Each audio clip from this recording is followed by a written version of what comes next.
जय श्री कृष्णा। राधे राधे। आप घर बैठे महाकुंभ का स्नान का लाभ कैसे प्राप्त कर सकते हैं, आइए जानते हैं।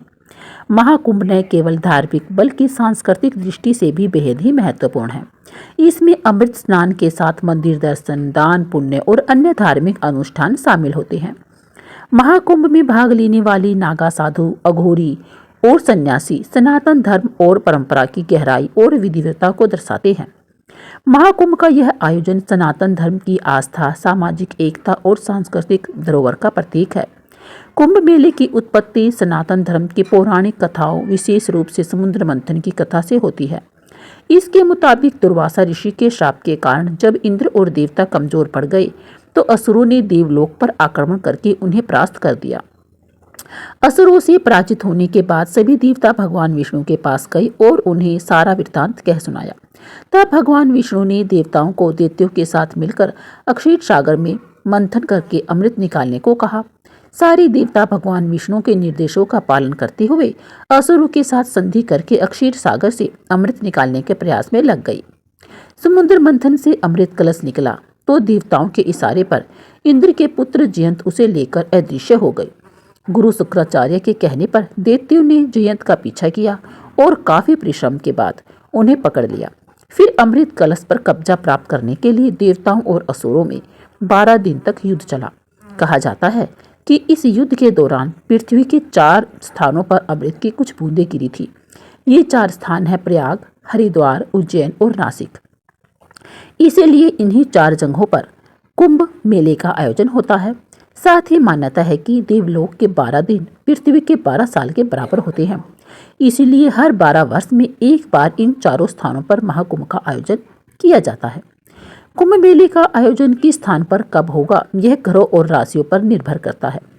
कुंभ मेले में सूर्य, चंद्र और गुरु यानी कि बृहस्पति ग्रह का विशेष महत्व होता है। जब सूर्य और गुरु एक राशि से दूसरी राशि में प्रवेश करते हैं तभी कुंभ मेले का आयोजन होता है और इसी आधार पर स्थान और तिथि निर्धारित की जाती है। जब गुरु वृषभ राशि में प्रवेश करते हैं और सूर्य मकर राशि में प्रवेश करते हैं तब कुंभ मेले का आयोजन प्रयागराज में गंगा, यमुना और सरस्वती के संगम पर होता है। जब सूर्य मेष राशि और गुरु कुंभ राशि में प्रवेश करते हैं तब कुंभ मेले का आयोजन हरिद्वार में गंगा नदी के किनारे होता है और जब सूर्य और गुरु का सिंह राशि में प्रवेश होता है तब कुंभ मेला नासिक में गोदावरी नदी के किनारे आयोजित होता है। जब गुरु सिंह राशि और सूर्य मेष राशि में प्रवेश करते हैं तब कुंभ मेले का आयोजन उज्जैन में अक्षरा नदी के तट पर होता है। गुरु के सिंह राशि में प्रवेश के कारण है इसे सिंहस्थ कुंभ कहते हैं। कुंभ मेला सनातन धर्म के सबसे बड़े और सबसे पवित्र धार्मिक आयोजनों में से एक माना जाता है, जो हर 12 वर्ष में एक बार होता है। यह सिर्फ धार्मिक आयोजन न होकर खगोलीय घटनाओं से जुड़ी एक चिर पुरातन परंपरा है, जिसमें ग्रहों की स्थिति का विशेष महत्व होता है और इसी आधार पर इसका आयोजन होता ही रहता है। प्रयागराज में 13 जनवरी से 26 फरवरी तक चलने वाला महाकुंभ 144 वर्ष के बाद आया है। सूर्य, चंद्रमा, ग्रहों की स्थिति के आधार पर कुंभ का आयोजन होता है और इसी आधार पर स्थान का निर्धारण भी होता है। कुंभ मेले का आयोजन 4 स्थानों प्रयागराज, हरिद्वार, नासिक और उज्जैन में होता है। इस आयोजन की 4 श्रेणियां हैं: कुंभ, अर्धकुंभ, पूर्ण कुंभ और महाकुंभ। कुंभ 12 साल में एक बार चारों जगहों हरिद्वार, नासिक, उज्जैन और प्रयागराज में बारी बारी से आयोजित होता है। अर्धकुंभ का आयोजन सिर्फ प्रयागराज और हरिद्वार में ही होता है। इन दोनों जगहों पर 6 साल में एक बार अर्धकुंभ का आयोजन होता है। पूर्ण कुंभ सिर्फ प्रयागराज में हर 12 साल में एक बार आयोजित होता है। महाकुंभ एक दुर्लभ आयोजन है जो 12 पूर्ण कुंभ के बाद यानी 144 साल के बाद आता है। इसलिए इस आयोजन को महाकुंभ कहते हैं। यह सिर्फ प्रयागराज में ही आयोजित होता है, जहां गंगा, यमुना, सरस्वती पौराणिक नदियों का पवित्र संगम होता है। महाकुंभ के दौरान तीर्थयात्रियों को त्रिवेणी संगम में अनुष्ठान स्नान करके खुद को आध्यात्मिक रूप से शुद्ध करने का अवसर मिलता है। प्रयागराज महाकुंभ में इस बार संगम में पवित्र स्नान के लिए 6 प्रमुख तिथियां निर्धारित है। पौष पूर्णिमा 13 जनवरी, मकर संक्रांति 14 जनवरी, मौनी अमावस्या 29 जनवरी, बसंत पंचमी 3 फरवरी, माघी पूर्णिमा 12 फरवरी और महाशिवरात्रि 26 फरवरी। मान्यता है कि इन तिथियों पर गंगा, यमुना और सरस्वती पौराणिक की त्रिवेणी संगम में स्नान अनुष्ठान करने से आत्मा शुद्ध होती है, पापों का प्रायश्चित होता है। सनातन धर्म की रक्षा के लिए 8वीं शताब्दी में आदि शंकराचार्य ने अखाड़ा परंपरा की शुरुआत की थी। कुल 13 अखाड़े हैं जो महाकुंभ में आते हैं और अपना शिविर डालते हैं। स्नान की प्रमुख तिथियों पर ये अखाड़े हाथी, घोड़ा, ऊंट के साथ भव्य जुलूस निकालते हैं। इनसे जुड़े संत, सन्यासी और नागा साधु 17 श्रृंगार करके संगम तट पर आते हैं और स्नान करते हैं, जिसे अमृत, राजसी या शाही स्नान नाम से भी जाना जाता है। अखाड़ों के स्नान करने के बाद ही आम लोग संगम में डुबकी लगाते हैं। अमृत या शाही स्नान इस धार्मिक और आध्यात्मिक आयोजन के मुख्य आकर्षण होते हैं। अमृत या शाही स्नान का महत्व। अमृत, राजसी या शाही स्नान, इस नामों के पीछे विशेष महत्व है और सांस्कृतिक पृष्ठभूमि है। माना जाता है कि नागा साधुओं को उनकी धार्मिक निष्ठा के कारण सबसे पहले स्नान करने का अवसर दिया जाता है। वे हाथी, घोड़े और रथ पर सवार होकर राजसी ठाट बाट के साथ स्नान करने आते हैं। इसी भव्यता के कारण इसे अमृत स्नान यानी शाही स्नान कहा जाता है।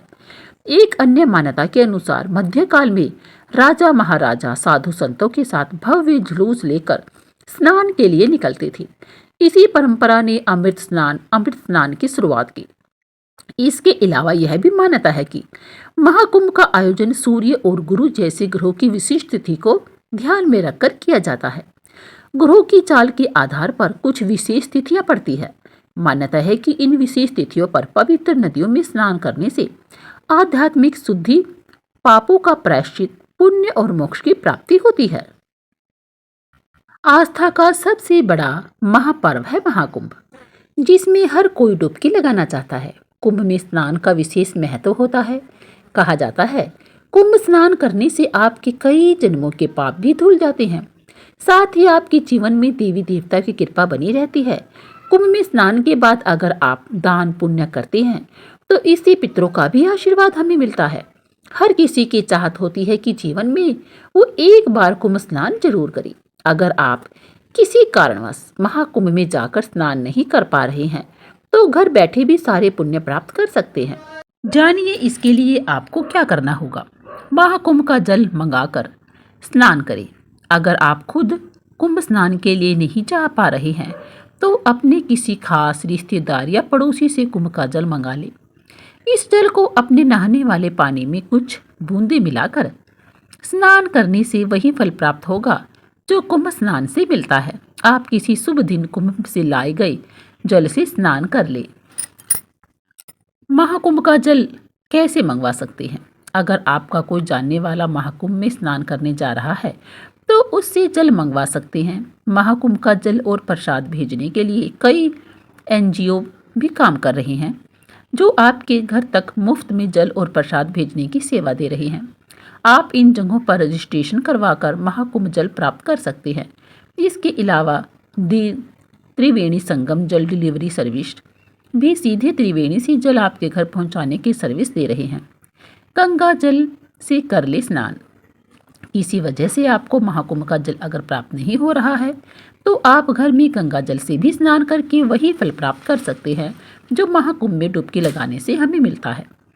अमृत स्नान की तिथियों वाले दिन आप गंगा जल से स्नान कर लें। इसके बाद दान पुण्य करें।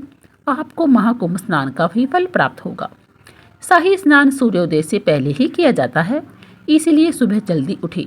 कोशिश करें कि आप जहां रहते हैं वहां पवित्र नदी या सरोवर में जाकर स्नान करें, या अगर आपके आसपास कोई पवित्र नदी नहीं है तो आप घर में नहाने के पानी में गंगा जल मिलाकर स्नान कर सकते हैं। इस दौरान गंगा मैया को याद करते रहे, हर हर गंगे हर हर महादेव का जाप करते रहे, जिससे आपको पुण्य की प्राप्ति होगी। स्नान करते समय भगवान का ध्यान करें और ओम नमः शिवाय, ओम नमो भगवती वासुदेवाय जैसे मंत्रों का जाप करते रहे।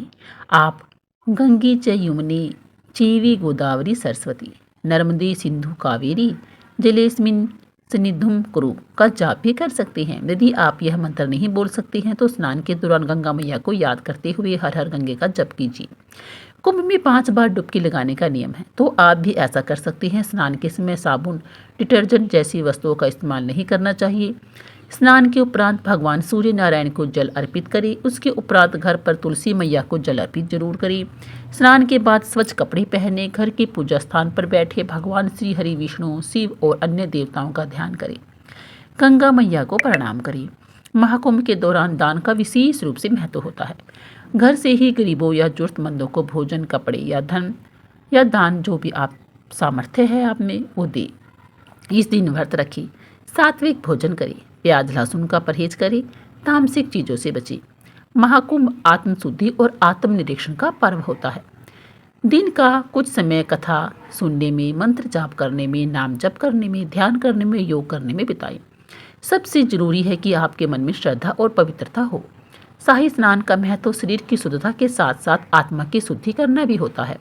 इन चरणों को अपनाकर आप घर बैठे महाकुंभ और शाही स्नान का पुण्य प्राप्त कर सकते हैं। यह जानकारी आप लोगों को कैसी लगी, हमें कमेंट सेक्शन में ज़रूर बताइए। अगर अच्छी लगी हो तो प्लीज़ लाइक करें, शेयर करें और सब्सक्राइब जरूर करें। बोलिए हर हर महादेव, हर हर गंगे, जय श्री राम, राधे राधे।